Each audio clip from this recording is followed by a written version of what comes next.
कैसे कहूँ बिना तेरे जिंदगी ये क्या हो। अब हम लोग जा रहे हैं बिरयानी खाने के लिए। बीफ का बिरयानी जो इब्राहिम पाटन में मिलता है, यही सबसे अच्छा प्लेस है आई मीन बिरयानी का।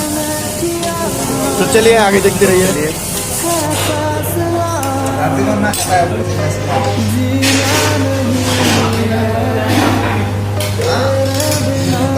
कैसे कहूँ बिना तेरे जिंदगी ये क्या होगी।